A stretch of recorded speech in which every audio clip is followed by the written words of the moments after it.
Dear Kurt, I'm troubled by the news of Max. I've wept for him so much that I feel like I have already mourned his death. I know that he may yet live, but it is so difficult not knowing.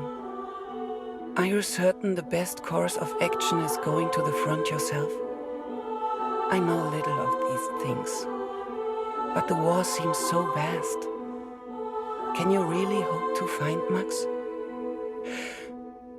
I understand the Waldner stubbornness, and I pray you find our boy. Be careful, Kurt. Lucy needs a father. Love, Katrin.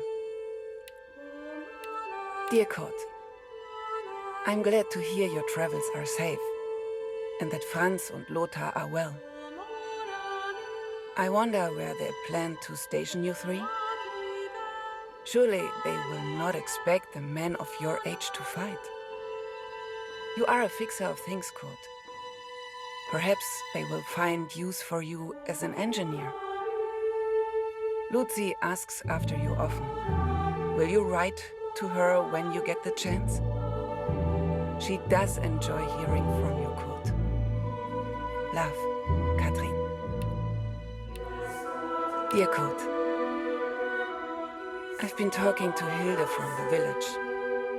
She thinks they will station you at Vimy, and she understands the war better than I do. Time will tell, I suppose. The farm struggles in your absence, but I have taken to chopping wood in preparation for the winter. When you return, I think my arms shall be as big as yours. Lucy asks after Max. I have not the heart to tell her what we know. She thinks he is still at war fighting the enemy. I pray she's right. Do what you must, Kurt. I will love you, no matter what. Love, Katrin.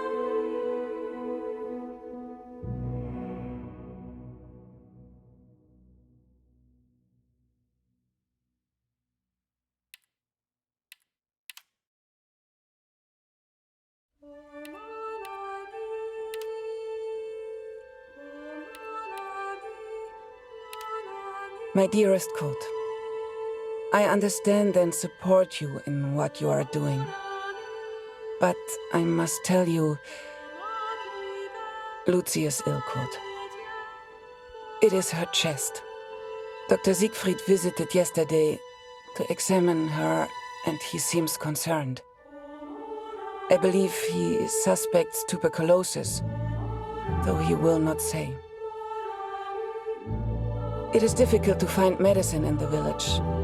Supplies are scarce. Please, try to come home. Your daughter needs you. I love you. Always. Katrin.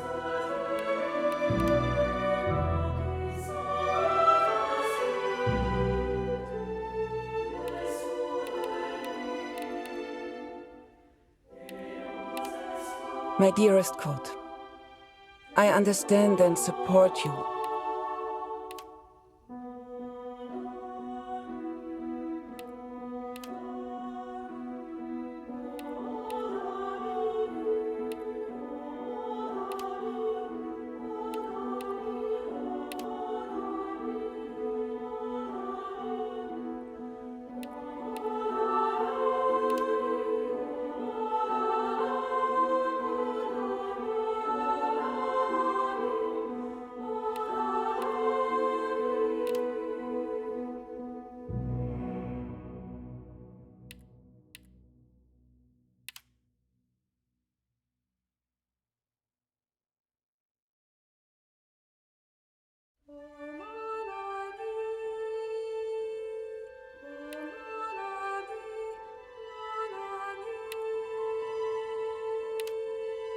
Dear Harry, I still can't believe you left.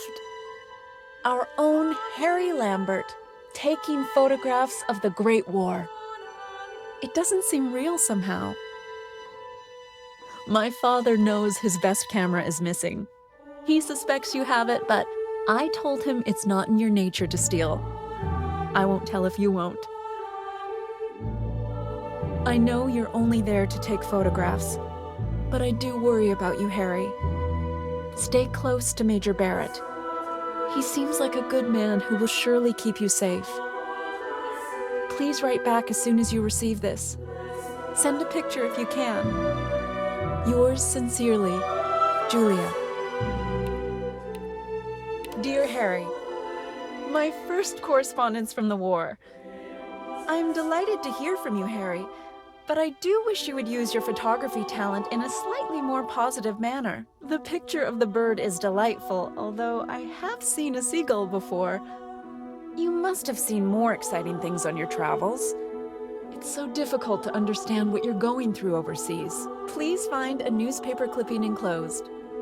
It has a photo taken by Major Martin Barrett. I didn't know he was a photographer too. He is such an impressive man. Don't you agree? Sincerely yours, Julia.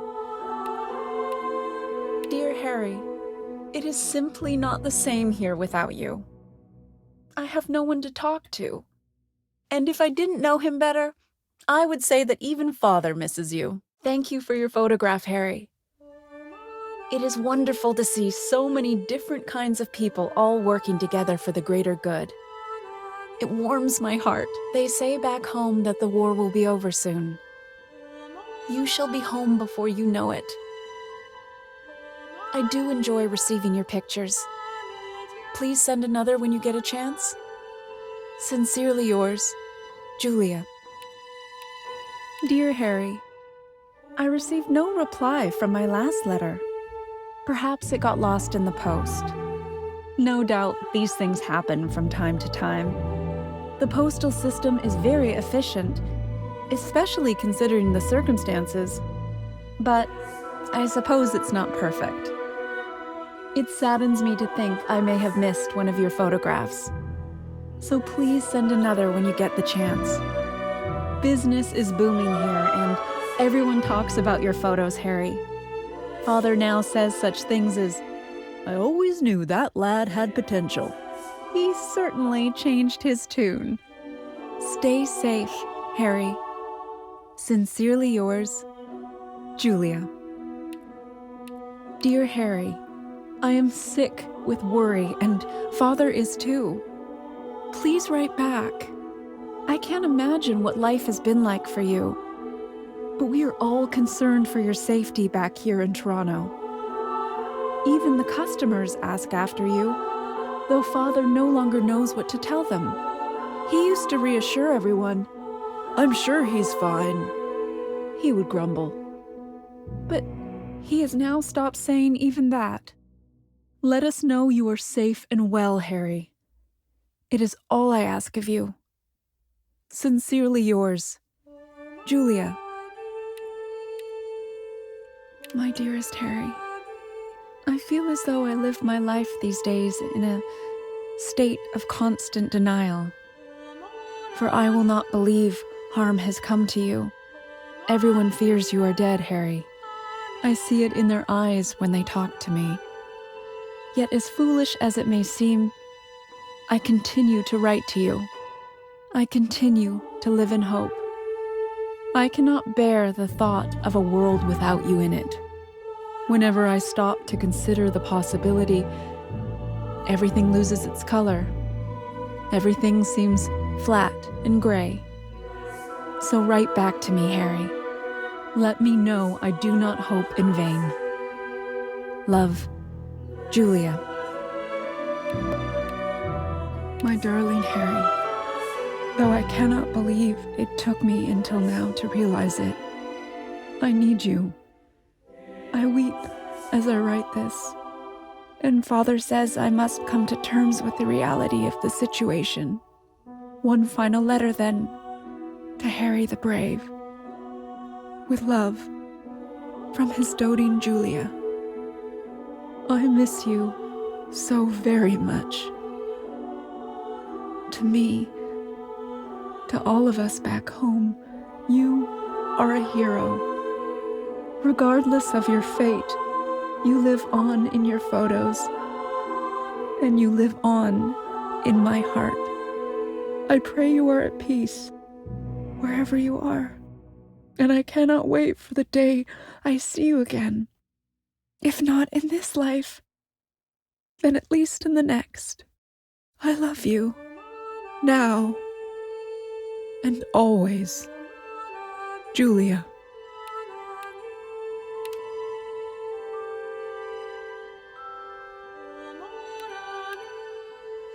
My dear Harry, I have no words. We thought you were dead. I can't stop smiling, and Father is beside himself. He's telling anyone who'll listen that you're alive and that he knew a lad like Harry would survive. What an adventure you've had. I'm sure it's been no fun for you at the time, but you're alive. Maybe these are the stories you will one day tell your children. I feel embarrassed now to think you have read the letters I never thought would reach you. Yet I meant every word. When you return home, Harry, I should like it very much if you and I could spend more time together. Please write again soon. All my love, Julia.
Before the war, we could go anywhere.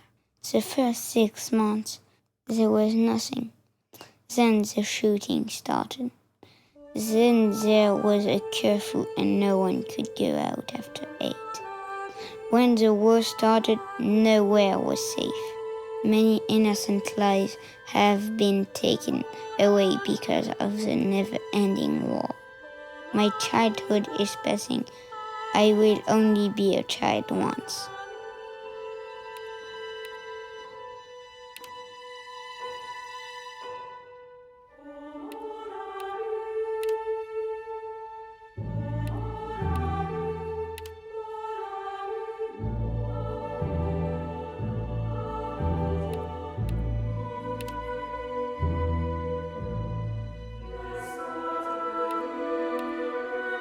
Just like all my friends and classmates, I should have finished school by now. I really loved school and was doing very well. I stopped going as I was too scared. But one day when things calmed down a bit, my father took me with him to the market. But suddenly things went bad, and people were shooting at each other again. I saw 2 of my friends get caught in a crossfire and die, while my father was rushing me back home. I couldn't believe what I'd just seen and broke down in tears. I was very scared. I hardly slept. I thought that at any night, people would knock down my door and kill me in my bed. I preferred to stay awake.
My family was hiding, so I hid with them.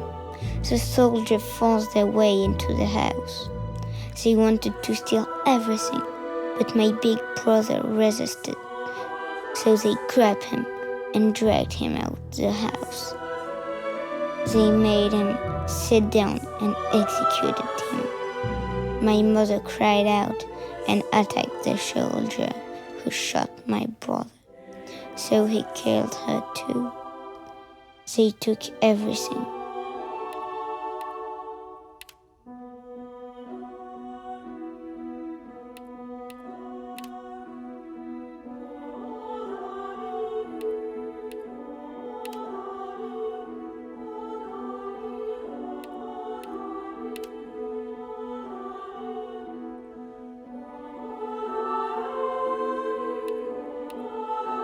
We had to flee when the soldiers arrived and the fighting began.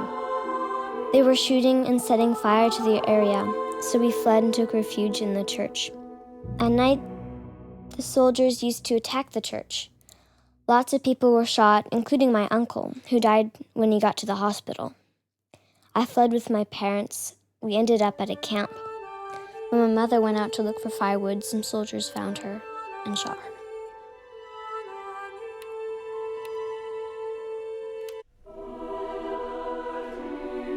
Congratulations to have found all collectibles of part 1. Let's discover how we made this project possible at Artman and DigixArt Studios. Hi, I'm Johan Faniz, the creative director of 1111 Memories Retold. I'm Bram Tweem and I'm the art director for 1111. So it's my job to design, tickle and tease the visuals until they convey the story and moods that we want. This game tries to say that nothing is black or white, and even more during war times. What if we could took all those emotions that were left behind and do a game about them? So at the beginning of Memories Retold development, it was really a linear story. But at some point we said, what if we let the player choose what character you want to play, when you want to play? It's been special to lend a voice to a narrative that feels very refreshing and different within the context of the World War I experience in games. The good thing with this game is that the player can decide, you are the master of the game. So I'm not very familiar with these video games, but I was deeply impressed how exciting that is. Both characters will change during the story, and I want the players to feel that they've travelled with them. Puzzles are there to be like, if this person was in World War I, what would they be doing at this point? You connect with what the characters do in the story. I think the art style will help convey the emotional journey by the fact that we can use things subjectively. We can use our paint strokes, angles and colour palettes and our lighting to convey more convincingly and emotively the themes. We control the painterly effect with a set of textures that will control brush size, brush type, brush direction, and that's like a second texture which just the painterly effect sees, and it'll read out all that information and start applying brush strokes on top of it. It is very tricky to get an engine to perform what we're trying to do because there's a lot of performance overheads, and there's also just the fact that what we're trying to do is pretty uniquely human. So when a human's doing a painting, they make thousands and thousands of decisions about what marks to make, what colours to use, and that's the challenge we took on. How do we actually teach a game engine to paint? If just one person in the world kind of played it and got to the end of it and felt deep emotion, felt connection to that moment in history and walked away like being thankful and thoughtful and considerate and overwhelmed by actually quite what had happened in history, then we'd have done a great thing.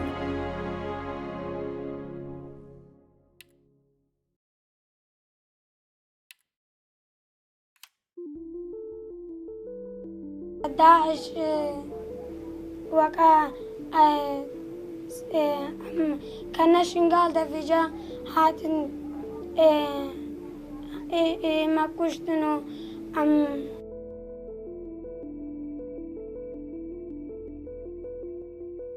ولاس قالك حزين وقت داعش هاتي السواقات قالك بنقش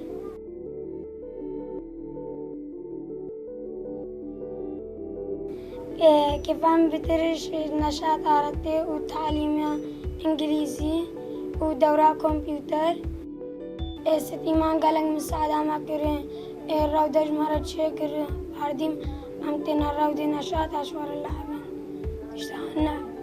تشتغلني ناس بحسن يأس ما وقت شيكا الراودة استعدك الراودة وأجي أروك استعدوان أم ألمان دينا فان تشتا أم شيكي وقت دي أمي بنوان شدا أم شيكي دينا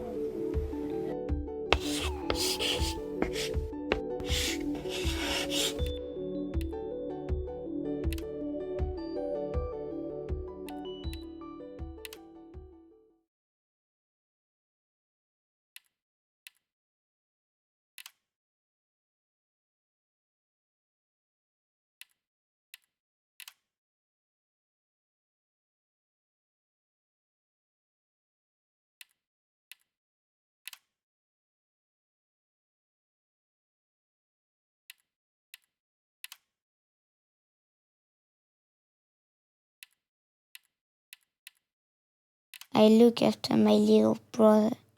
We don't like the behavior of the foster family. They hate and mistreat us. Our foster parents hit me. It hurts. When I am sleeping at night, it is all that is on my mind. When my parents were alive, I didn't receive those types of mistreatment. The foster parents Don't hit my younger brother. They shout at him.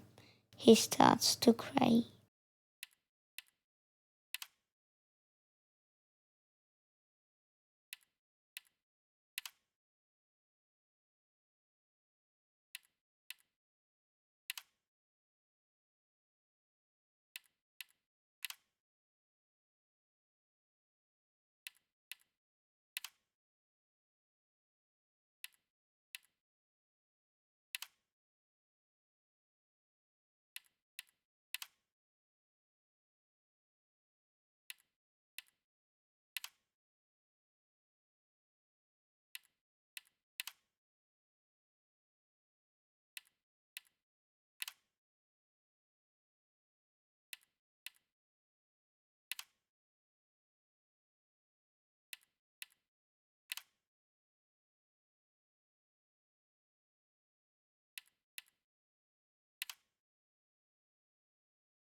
I feel depressed knowing that my home's gone. When I think about not going back to my home, I feel homeless. How can I be happy when I lost my home, my school, my best friends, and my homeland? The worst part is I can still hear the bullets and explosions in my head. They never go away. Why is it I have to take care of myself and even have to take care of others? I met a boy today who was blind. I asked him how he had come to be this way. He said, "There's a loud explosion. I don't know what happened. I lost both of my eyes, and I was not able to see my brothers and sisters' beautiful faces anymore." Our home is lost. Our youth is lost while we wait for our country to return. Our wishes are lost. Our hearts are broken. Our tears have dried in the hopes you're returning.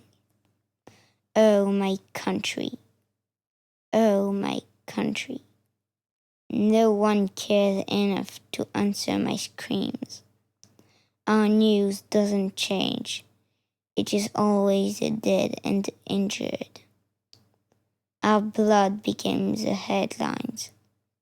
This is our news. This is our daily show. Another episode of breaking news. Nothing changed except we became refugees. We hear a mother crying as she searched for her son's grave. Another mother crying as she searched for her son under the rubbles of the house. And another mother crying as she mourns over her disabled son. But our country does not know where to go to cry. Regret does not help us now. Our country is displaced.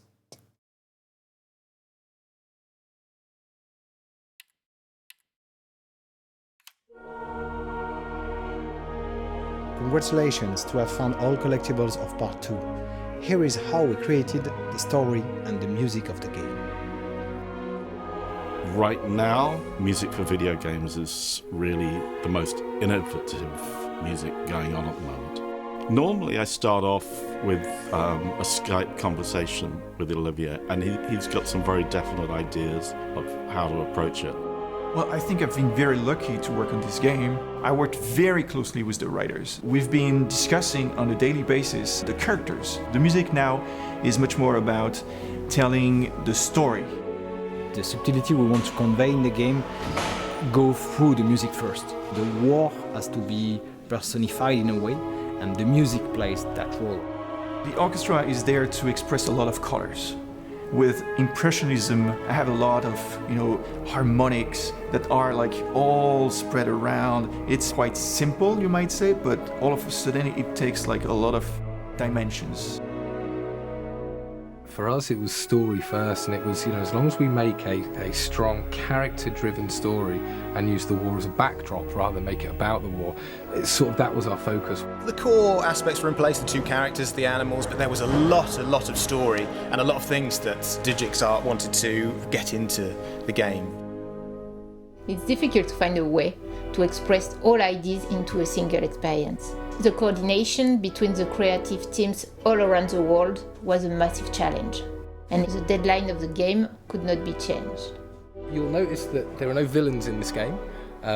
Each of the characters that you think may be a villain will hopefully have a redeeming arc somewhere. When you're dealing with a subject matter like war, to talk about things in terms of good and bad and right and wrong, it just feels so absolutely wrong. We just wanted to write everybody is very, very human, and everything is just shades of morally grey. It's up to the player to kind of decide what they think is best in any given situation. There's real opportunity for there to be an emotional response. This inherently has that built into the fabric of the storytelling by the very nature of the fact that it takes place during such an intense time in our history, and they've chosen to zero in on one side and the other side, but humanizing those two sides so that we can relate to both of them and their own experiences without it being this or that, or this is the enemy, this is not the enemy. And I think that will be really powerful.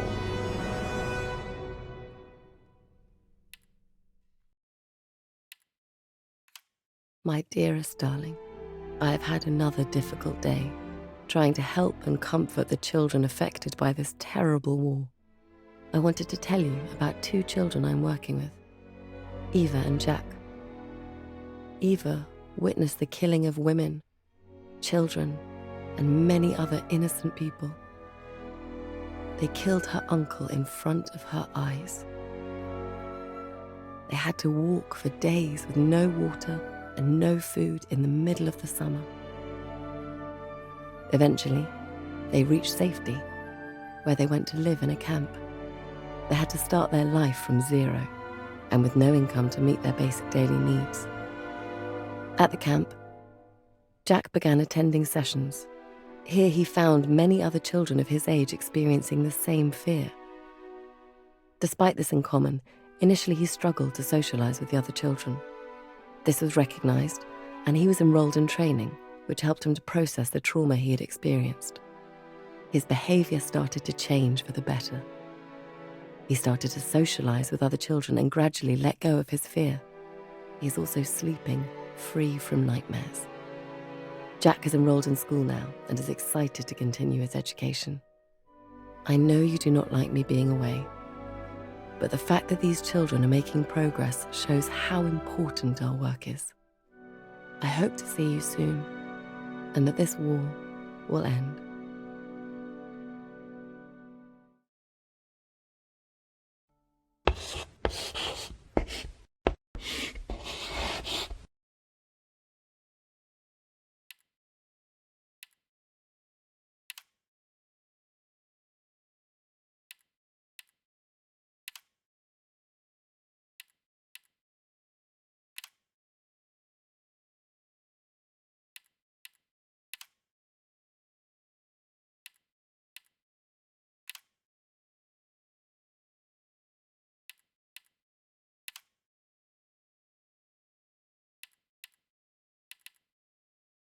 In the morning, I go to school. And in the afternoon, I go to the learning space. And after that, I come back home and start to study. I like to study. I like to study English letters. I'm proud of myself when I go to the center with my school bag.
When I see other kids playing football, I have to join them. I love football. I'm not scared in the camp. There are things that I miss. We lived as a family. Now there is just the two of us, my brother and I.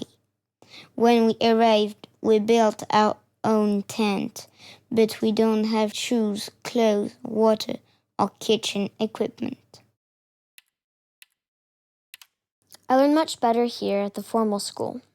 Also, the teachers are great, and I'm making many new friends here. My favorite day was the graduation festival. I was happy. There's music, and I like to have a party. I was dancing the most. It introduced me to lots of friends. I want to be a painting teacher in the future. And to do that, I have to study hard and go to college. I'm not letting my dream go.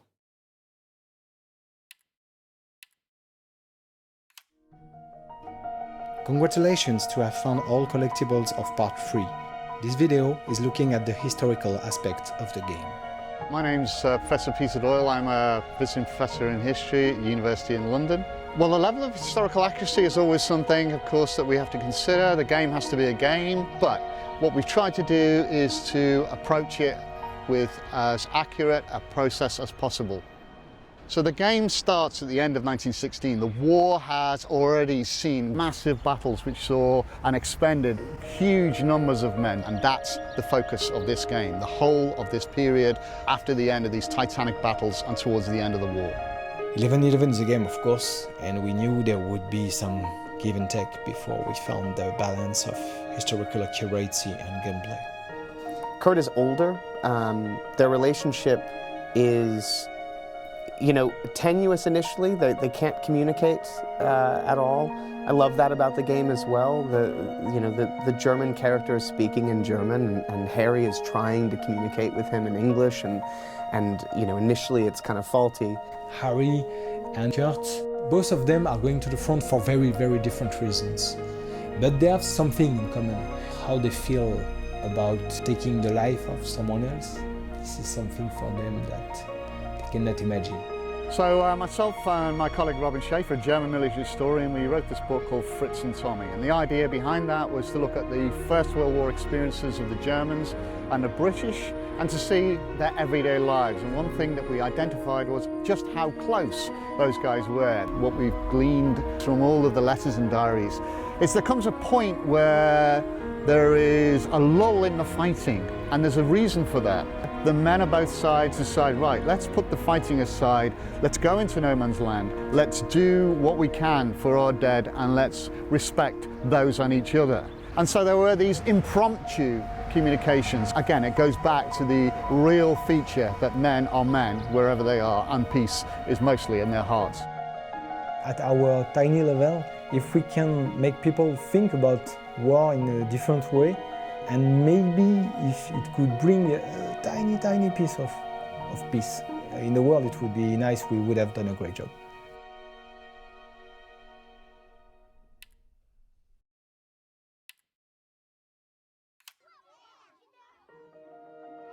Hi, I'm Kerry Mulligan, Global Ambassador for children's charity War Child UK. Thank you for collecting all the pieces to unlock this video.